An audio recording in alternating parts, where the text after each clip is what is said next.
균형의 결정, 변동에 관한 주제 보겠습니다. 해서 기본 곡선부터 한번 그려보겠습니다. 해서 자 우리가 수요, 공급이라고 하는 거 무조건 차트 그려야 돼요. 그래서 축을 세워야 되죠. 세로축을 우리는 P라고 부르게 됩니다. 자 가로축을요 Q라고 부르게 됩니다. 이게 기본 골격이 되겠습니다.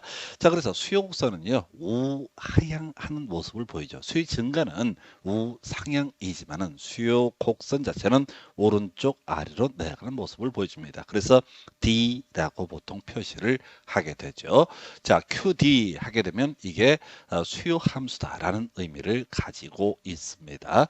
자, 그래서 치고 이제 공급 곡선은요, 이렇게 우상향하는 모습을 보여주게 됩니다. 그래서 자 수요와 공급이 만나는 점, 수요 함수와 공급 함수가 만나는 점, 이것을 우리는 균형점이라고 부르게 됩니다. 균형점에 대응하는 세로축, 이 가격을 균형 가격이라고 부르게 될 테고, 그 다음에 지금 이제 균형점에 대응하는 거래량, 이걸 우리가 균형 거래량이라고 부르게 됩니다. 다시 갑시다.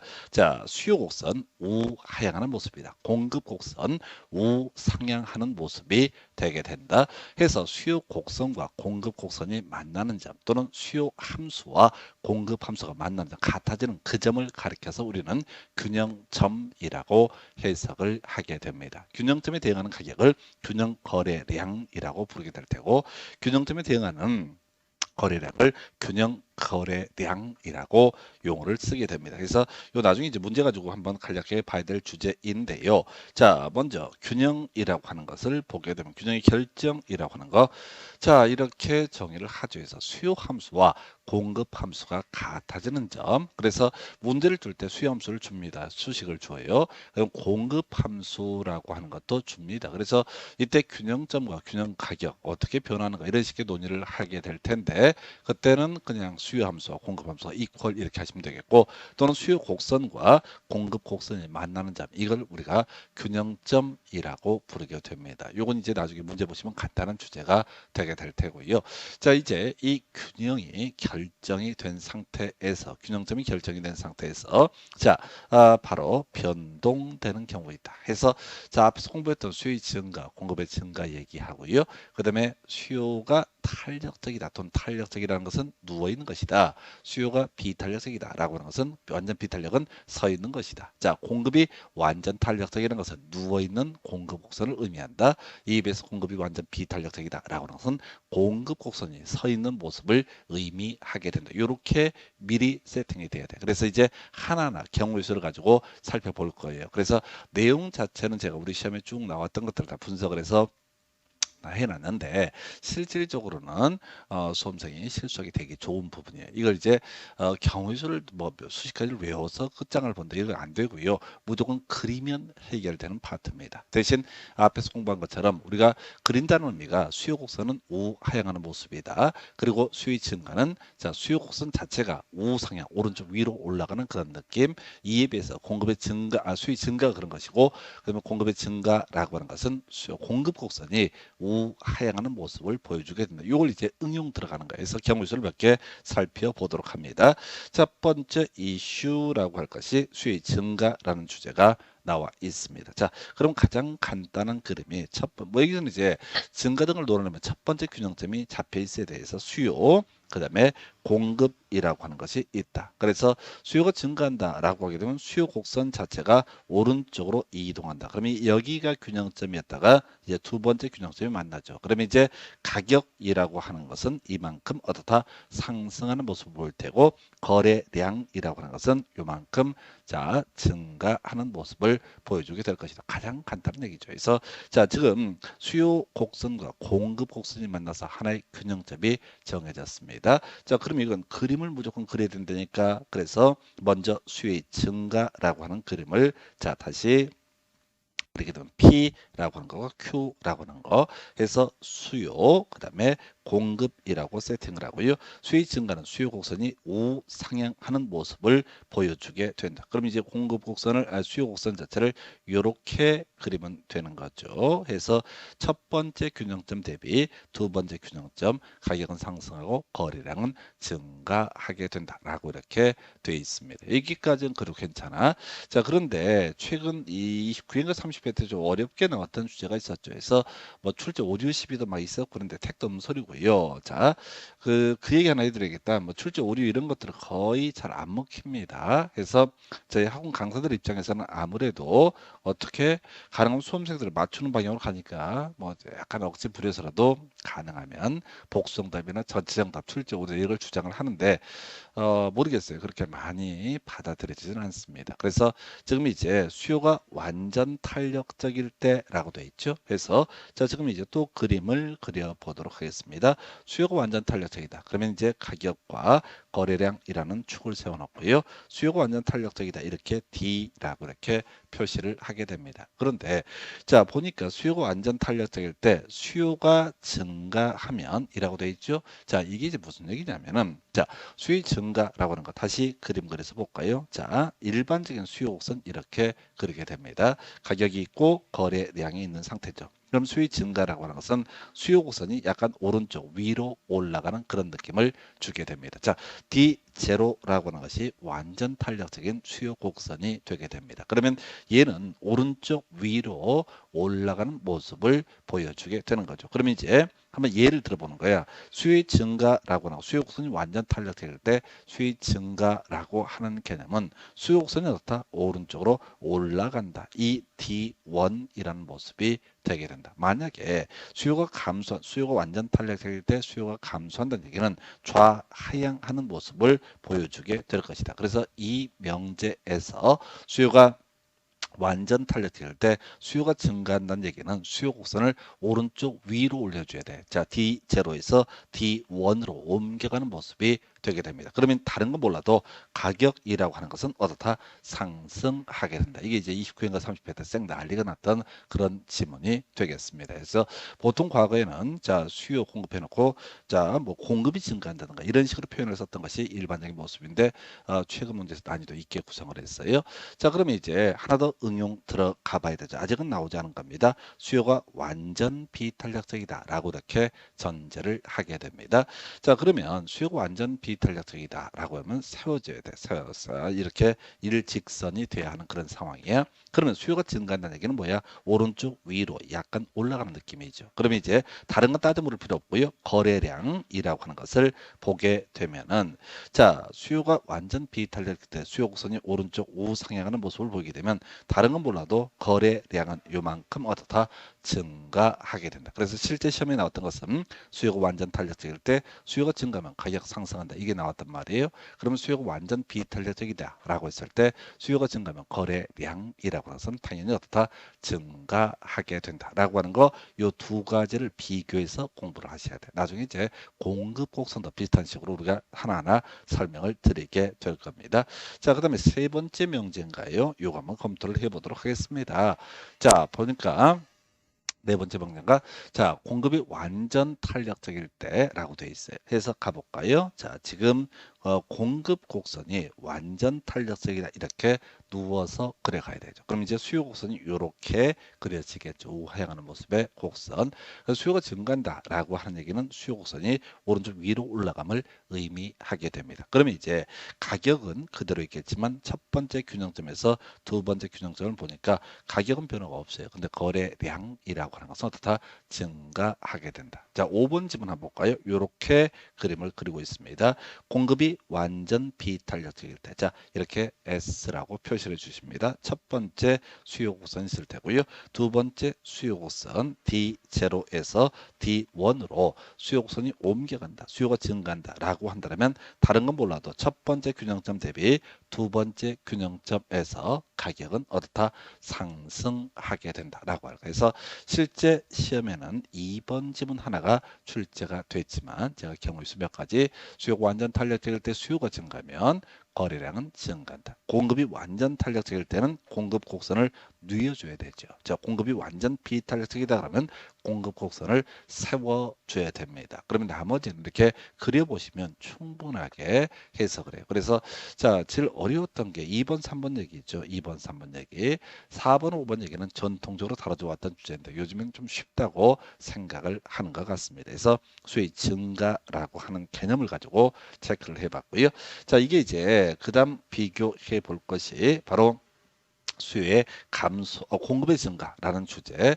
자, 수요의 감소는 반대로 그리면 되거든요. 그래서 요거는 시험 보실 때 한번 그려보시는 걸로 모든 얘기가 다 끝나면 되는 거야. 자, 그래서 공급의 증가 얘기 나와 있습니다. 그럼 공급 곡선 얘기는 원칙적으로 이런 모습이죠. 자, 우상향하는 모습의 곡선을 가지게 된다. 공급이 증가된다는 얘기는 공급 곡선이 우하향으로 움직이게 된다라는 의미를 가지고 있습니다. 이게 가장 기본적인 골격이죠. 해서 경우의 수 따져 보도록 합니다. 자, 지금 첫 번째 이슈 수요가 불변일 때. 자, 그럼 가볼까요? 이렇게 그림을 그리게 되는 거죠. 일반적으로 가격과 거래량이라는 축을 세워놓고요. 수요 곡선이 이렇게 주어져 있게 됩니다. 자, 그랬을 때 지금 이제 공급이라고 하는 것이 이렇게 주어져 있다고 한번 해보겠습니다. 이건 S제로. 그럼 첫 번째 균형점은 여기에서 오게 되죠. 자, 근데 자, 공급이 증가한다라고 이렇게 전제가 되어 있습니다. 그러면 공급 곡선 자체가 약간 오른쪽 아래로 내려가는 느낌이죠. 그러면 이제 균형점이라고 하는 것이 밑으로 오죠. 그러면 가격은 하락하게 될 것이고 거래량은 어떻다? 증가하게 된다. 그래서 결국은 증가 감소 얘기 등을 논함에 있어서는 그냥 어떻게 하면 돼? 단순히 다른 거 볼 것도 없고 자, 수요 증가는 수요 곡선이 우상향, 그 다음에 공급의 증가는 공급 곡선이 우하향하는 모습을 보여주게 된다. 이런 식의 논리구조. 자, 그래서 아까 우리가 수요가 완전 탄력적일 때 공급이 아니라 수요가 증가하면 가격은 상승한다. 이 주제가 시험에 나왔거든요. 비교해서 자, 지금 이렇게 그림을 보겠습니다. 공급이 완전 탄력적일 때 그럼 이제 축을 먼저 세워야 되죠. 가격이라고 하는 것이 하나가 있게 될 테고 거래량이라고 하는 게 있습니다. 자, 공급이 완전 탄력적이다. 그럼 공급 곡선을 옆으로 뉘어주게 됩니다. 자, 그래서 공급이 증가한다는 얘기는 공급 곡선이 우하향하는 모습을 보여주게 된다. 해서 굳이 해석하면 S0에서 S1으로 가는 것을 우리는 뭐라고 한다? 공급의 증가라고 부르게 된다. 그러면 다른 건 모르지만 거래량은 변수가 딱 특정이 안 되죠. 그러나 이 가격이라고 하는 첫 번째 가격에서 두 번째 가격으로 이렇게 하락하게 되는 그런 모습을 보여주게 된다라고 할 것. 자, 그러면 이제 또 한번 그림을 그려보겠습니다. 공급이 완전 비탄력적일 때라고 하는 경우 수를 가지고 봐야 되죠. 가격이라고 하는 축 세워주고요. 거래량이라고 하는 걸 세워주게 됩니다. 자, 공급이 완전 비탄력적이다라고 이렇게 해보겠습니다. 자, 그때 자 공급이 완전 비탄력적이다고 했을 때 공급이 증가하는 얘기는 공급 곡선 자체가 우하향하는 모습. 자, 이렇게 그림을 그리게 되는 거죠. 그러면 가격은 별개의 문제고요. 거래량이라고 하는 것은 자 당연히 늘어나게 된다. 그래서 공급이 완전 비탄력적일 때 공급이 증가하게 되면 거래량은 어떻다? 증가하게 된다. 이렇게 그림을 잡아주게 됩니다. 자, 하나 더 가볼까요? 수요가 완전 비탄력적일 때. 그럼 먼저 뭘 그려봐야 돼? 수요 곡선을 그려줘야 되는 거죠. 자, 이렇게 해놓고 가격과 거래량, 수요 곡선이라고 하는 것이 완전 탄력적이다 라고 되어 있습니다. 그럼 공급은 이런 모습을 가지고 있었겠죠. 이게 S0라는 곡선이 되게 됩니다. 그래서 공급이 증가한다는 얘기는 공급 곡선이 우하향하는 모습 S1으로 이동하게 된다. 이런 의미를 가지고 있습니다. 그럼 가격은 변화가 없겠지만 거래량이라고 하는 것은 어떻다? 증가하게 된다. 이렇게 해석을 하게 됩니다. 자, 하나만 더 마지막 주제가 되나요? 수요가 완전 비탄력적일 때라고 이렇게 되어 있습니다. 겁먹지 말고요.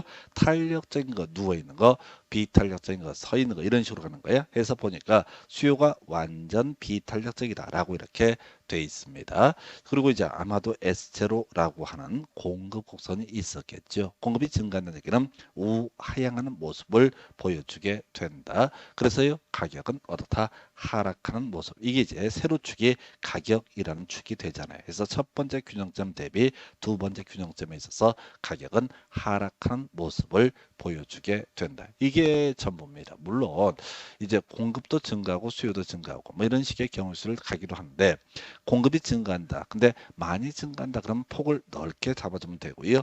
그다음에 수요가 증가하는데 수요가 많이 증가한다. 그러면 폭을 넓게, 작게 증가한다. 그러면 폭을 좁게 오른쪽으로 옮겨주는 것을 가리켜서 수요의 증가. 그래서 여기까지는 이제 모르겠어요. 근데 일단은 지금 여기에 주어져 있는 이 정도의 데이터는 그림을 차근차근 그려가면서 몇 번이고 반복을 하셔야 됩니다. 여러분들이 얼핏 보고 되게 쉽다고 생각할 수 있는데 시험 문제를 풀어가다 보면 그게 결코 쉽지가 않습니다. 설명드리면 쉬워. 그래서 사람들이 이해가 되면 그걸로 넘어가 버리면 큰일 납니다.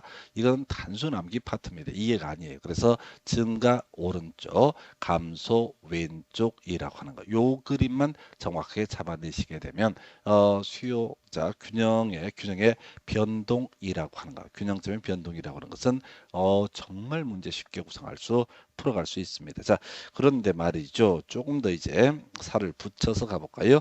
특수한 경우라고 해서 이게 이제 시험 문제에 최소한 2년에 한 번씩 구성이 되는데 이게 탄력적일수록 비탄력적일수록 이런 식의 표현을 쓰게 됩니다. 자, 수요가 증가할 때, 이건 수요. 자, 수요 곡선을 한번 그려볼까요? 수요가 증가한다라고 이렇게 돼 있어요. 자, 요렇게 그림을 그려서 P라고 하는 것과 거리랑 두고 수요 곡선 하향하는 모습이죠. 자, 수요가 증가한다는 얘기는 이렇게 움직이는 거죠. 그래서 D0에서 D1으로 수요가 증가한다 이렇게 되어 있어요. 그런데 공급 곡선이 탄력적일수록 거리량 증가한다. 이게 이제 미쳐버리는 거야.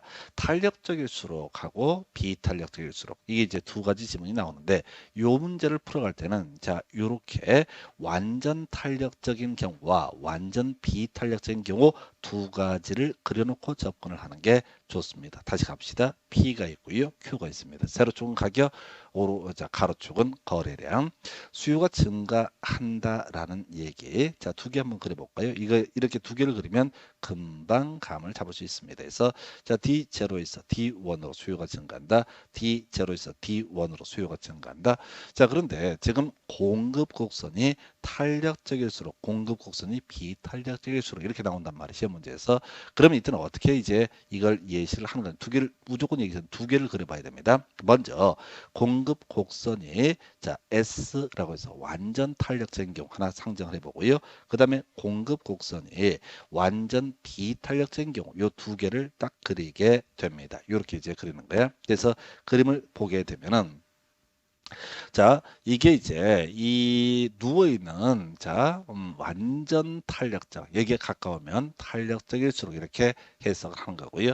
완전 비탄력에 가까우면 비탄력적일수록 이렇게 해석을 하게 됩니다. 그래서 수요가 증가한다. 두 가지 경우의 수가 있었죠. 그래서 공급 곡선이 탄력적일수록 완전 탄력적이다라고 전제가 되게 되면 첫 번째 균형점 대비 두 번째 균형점 거래량은 어떻다? 증가하게 된다. 이렇게 가는 거죠.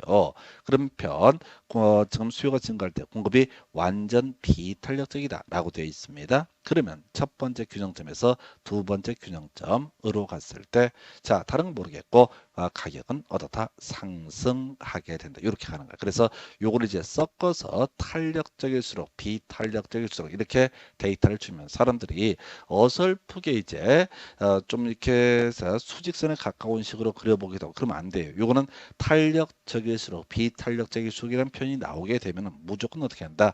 완전 탄력과 완전 비탄력을 미리 그려놓고 두 가지를 비교해서 이 명제 완전 탄력에 가까우면 탄력적일수록과 같은 맥락이고 완전 비탄력에 가까우면 비탄력적일수록과 가까운 개념으로 해석을 한다. 해서 요게 그동안 문제 제일 난이도 있었던 문제가 되겠습니다. 그래서 그러면 이제 공급의 증가 얘기 나와 있고요. 그러면 이제 수요가 탄력적일수록 비탄력적일수록 이렇게 데이터가 주어져 있어요. 그럼 또 그림을 그려보게 됩니다. 자, 공급이 증가한다는 얘기는 공급 곡선이 이렇게 S0에서 S1으로 우하향하는 모습을 보여주게 된다. 똑같이 한 번 더 그립니다. 자, 공급이 증가한다는 얘기는 S0에서 S1으로 옮겨간다라는 의미를 가지고 있어요. 그래서 지금 수요 곡선이 탄력적일수록 수요 곡선이 비탄력적일수록 이런 표현 나와 있잖아요. 예, 그러면은 이때는 경우의 수를 한번 이렇게 그려보도록 합니다. 수요가 완전 탄력적일 때, 수요가 완전 비탄력적일 때라고 두 가지 경우의 수를 그려놓고 접근합니다. 해서 보니까요, 수요 곡선이 탄력적일수록 이라는 표현이 들어가죠. 그러면 완전 탄력에 가깝죠. 그러면 나머지는 모르겠고 거래량이라고 하는 것은 어떻다? 증가하게 된다. 이렇게 그림을 이해하시면 됩니다. 한편 수요가 완전 비탄력적일 때 공급이 증가하게 되면은 첫 번째 균형점이 여기죠. 두 번째 균형점이 S1이니까 밑에 갑니다. 그래서 가격은 어떻다? 하락하게 된다. 이렇게 가시게 되는 거예요. 그래서 지금 이제 한 페이지에 지금 그 균형의 변동 또는 균형 점의 이동에 관한 주제를 설명을 드렸어. 그래서 요거는 이제 경우수 하나하나를 가지고 접근하시면 대단히 어려워지고요. 특히 우리가 시험 지문에 이런 지문들이 나왔을 때 사실 지문 하나당 뭐 10초, 15초, 10초 정도밖에 5초에서 10초밖에 안 나옵니다. 그래서 이 공인중개사 시험이라고 하는 것은 1분 안에 한 문제. 자, 문제 있고 지문 5개 다 있게 되면 완전 꼬여버립니다. 시간들이 너무 부족해요. 그러니까 완벽하게 내가 서로 소화를 해놔야지 이 문제를 풀어 가실 수가 있습니다. 그래서 이게 균형의 결정과 변동이라고 하는 개념 이렇게 설명드렸어요. 어떻게 보면 되게 쉬울 수도 있고요. 대단히 어려울 수도 있습니다. 근데 여기 주어진 명제가 그동안 시험에 나왔던 대부분의 내용을 다 차지하고 있습니다. 그래서 자, 이렇게 해서 균형의 결정 변동이란 주제에 설명드렸어요. 잠시 끊었다가 이제 그 다음 주제 볼까요? 해서 지금